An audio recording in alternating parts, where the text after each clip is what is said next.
दोस्तों स्वागत है और आपने मार्केट की गिरावट को देख लिया है। फ्राइडे के दिन जो मार्केट ने चीज़ें की हैं, वो मैंने थर्सडे के दिन वीडियो बनाकर आपको दे दिया था और ये भी कहा था कि मार्केट में बिग ब्लास्ट होने वाला है, तैयार रहिए। और नेगेटिव व्यू की सूचना जो मैंने पहले ही आपको दी थी, उसके अकॉर्डिंग मार्केट ने सेटअप बनाए, कुछ पैटर्न आपको देखने को मिले और साथ ही आपको जो बड़ी चीज़ देखने को मिली है कि मार्केट कहाँ तक गया है, उसका प्रेडिक्शन या उसका लेवल भी मैंने आपको पहले दिन बताया हुआ था। अब हम सबसे पहले ऑब्जर्व करते हैं कि फ्राइडे को हुआ क्या है, तभी हम समझ पाएँगे मंडे को क्या होगा। दोस्तों इसी तरीके से ट्रेडिंग को सीखा जाता है और आपको ये वीडियो बहुत मदद करने वाली है अगर आप ईमानदारी से इसको फ़ॉलो अप करते हैं। एक बार बताना चाहूँगा कि वीडियो में कमेंट ज़रूर करिएगा और अगर हाइप का ऑप्शन कमेंट बॉक्स में आता है, वो वीडियो को लाइक करने के बाद आता है, तो आप लोग हाइप भी वीडियो को ज़रूर करिएगा। अब देखते हैं दोस्तों यहाँ पर हमारी ओपनिंग होती है गैप डाउन। सबसे बड़ी इंपॉर्टेंट बात तो यही है कि हमने गैप डाउन ओपनिंग की। गैप डाउन ओपनिंग से होता क्या है, ये मैं आपको समझाता हूँ यहाँ पर। इधर आइए, यहाँ पर आपको वो समझने को मिलेगा कि गैप डाउन ओपनिंग से होता क्या है।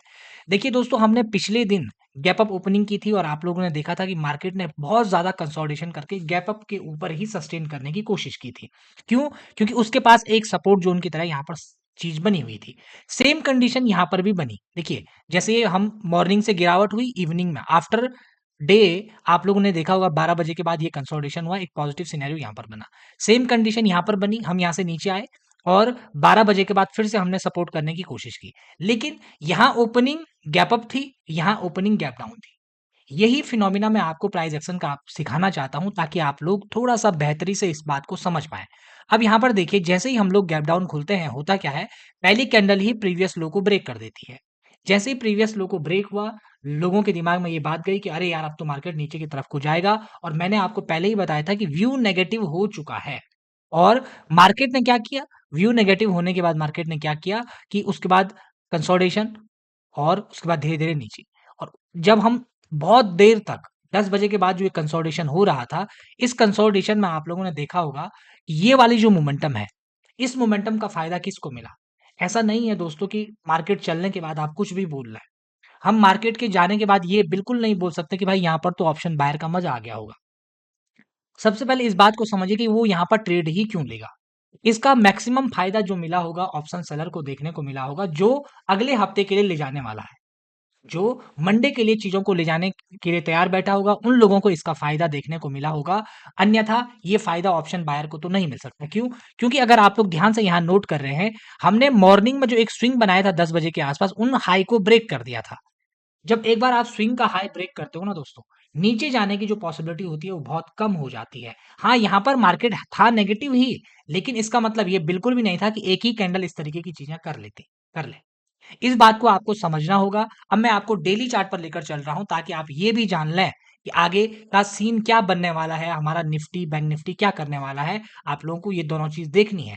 साथ ही साथ आपको वीकली चार्ट भी देखना है। पहले वीकली देख लेते हैं क्योंकि हम एक नए हफ्ते में जा रहे हैं, तो ये बात भी हमारे लिए ज़्यादा ज़रूरी हो जाएगी कि वीकली चार्ट किस तरीके का बना है। अगर मैं आपको बैंक निफ्टी का वीकली चार्ट दिखाता हूँ, तो बैंक निफ्टी का वीकली चार्ट आप लोग देख रहे होंगे कि हमने एक इनसाइड ज़ोन बनाया है। यानी कि पहला तो इस हफ्ते के अंदर ये हफ्ता बनाया, इसको ब्रेक करने के बाद ये हफ्ता बना। इस हफ्ते के अंदर ही हमने इनसाइड बनाया है और ये पूरे 3 हफ्ते इस बड़ी वाली कैंडल के अंदर इनसाइड है। तो क्या हो रहा है? इनसाइड के अंदर इनसाइड बना हुआ है। तो यानी कि अगर मार्केट किसी भी दिशा की तरफ जाएगा, यानी कि ऊपर जाएगा तो ऊपर की तरफ और नीचे जाएगा तो नीचे की तरफ आने की गुंजाइश यहाँ पर बनी हुई है। तो होगा क्या, वो तो आगे देखने को मिलेगा। हम थोड़ा-सा डेली चार्ट पर देखते हैं कि मार्केट क्या कंडीशन बनाना चाहता है। ठीक है? अब यहाँ पर आप लोग थोड़ा-सा ये हटाना पड़ेगा, यहाँ पर कुछ चीज़ें हो रही हैं, तो ये कुछ नए अपडेट आते रहते हैं, तो यहाँ पर देखिए मैं डेली चार्ट आपको लगा रहा हूँ। लेकिन डेली चार्ट से पहले निफ्टी का वीकली चार्ट भी देख लेते हैं। ये है दोस्तों निफ्टी का वीकली चार्ट, जो आपको प्योरली आपको क्या देखने को मिल रहा है, मार्केट इसी कैंडल के अंदर इनसाइड तो बन रहा है लेकिन लगातार वीकली चार्ट पर हम नीचे की तरफ को आ रहे हैं। डेली चार्ट पर ज़्यादा अच्छे से पिक्चर समझ में आएगी कि डेली चार्ट किस तरीके का बनता है। पहले आप बैंक निफ्टी का डेली चार्ट देख लीजिए। बैंक निफ्टी का डेली चार्ट क्या बता रहा है दोस्तों, हमने ये पुराने जो लो बनाए थे, एक सपोर्टिव लो बनाया था, वो सारे लो हमने तोड़ दिए हैं, तो ये भी लगभग थोड़ा बहुत नेगेटिव हो चुका है। ठीक है, डेली चार्ट पर यहाँ पर हमको ये देखने को मिल रहा है। निफ्टी में चलते हैं दोस्तों। निफ्टी का डेली चार्ट आपके सामने ये रहा। निफ्टी के डेली चार्ट को आप लोग देख रहे हैं। मैंने आपको यहाँ पर ये लाइन ड्रॉ करके दिखाई थी, पहले ही लाइन ड्रॉ करी है। ये लेवल है 25,111 के आसपास का लेवल है। इस लेवल के आसपास हमारा पहला सपोर्टिव जोन है, जहां पर तक मार्केट आया है। अब इसको टच नहीं किया है, तो यहाँ पर आप एक बार मार्केट आ चुका है। अब अगर मंडे की ओपनिंग कहाँ पर होगी, क्या कंडीशन बनेगी, वो हम लोग यहाँ पर फाइंड आउट करेंगे, क्योंकि ये वाला सपोर्ट जोन हमने इसके बेस पर निकाला है। अगर हम यहाँ से नीचे आते हैं तो फिर हमारे पास ये वाला सपोर्ट जोन एक देखने को मिल रहा है डेली चार्ट पर। डेली चार्ट पर जो सपोर्ट जोन देखने को मिल रहा है वो मिल रहा है हमें 24,944 के आसपास, यानी कि इसके बीच में एक 25,000 का लेवल तो है ही है, इसको इग्नोर नहीं करना है।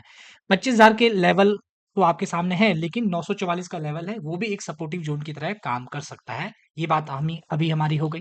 अब हम चलते हैं 15 मिनट के चार्ट पर, जहां पर हमको ये देखने को मिलेगा कि मंडे को हमारा ट्रेड कहां बन सकता है, मार्केट का व्यू किस तरीके का रहने वाला है।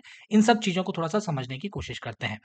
पहली बात, जो अभी तक हमारे सामने चीजें हैं, उसमें जो हमारा व्यू है मार्केट का, वो नेगेटिव व्यू है, यानी कि मार्केट का जो ट्रेंड हम फाइंड करेंगे, नेगेटिव फाइंड करने वाले हैं। जो ट्रेड डायरेक्शन हमारी होगी वो भी नेगेटिव होने वाली है। इस बात को आप लोग समझ गए।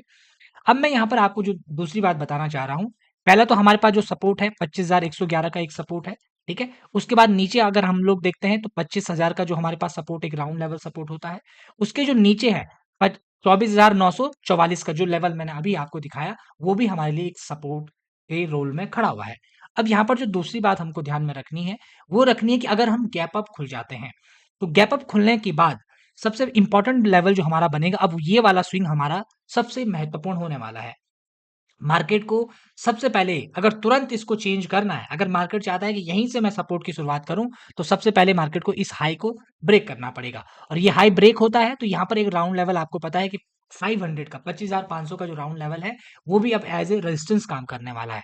मान लीजिए कि इसके बीच में ही अगर हम वेट खुल गए, तो हमको थोड़ा सा वेट करना पड़ेगा, मार्केट का देखना पड़ेगा कि क्या कर रहा है मार्केट, कंसोलिडेटेड फेज में है या क्या चीजें बना रहा है। क्लोजिंग के ऊपर अगर वेट कर रहा है तो हमको ध्यान में रखना पड़ेगा, क्लोजिंग हमारी मिली है 25,181 की, हमको इसका थोड़ा सा ध्यान रखना पड़ेगा। आई होप सो आप गैप अप, गैप डाउन और फ्लैट कंडीशन की चीजें समझ गए होंगे। व्यू हमारा नेगेटिव रहेगा। आई होप सो आप लोगों को ये वीडियो अच्छी लगी है तो वीडियो को लाइक जरूर करिएगा। धन्यवाद।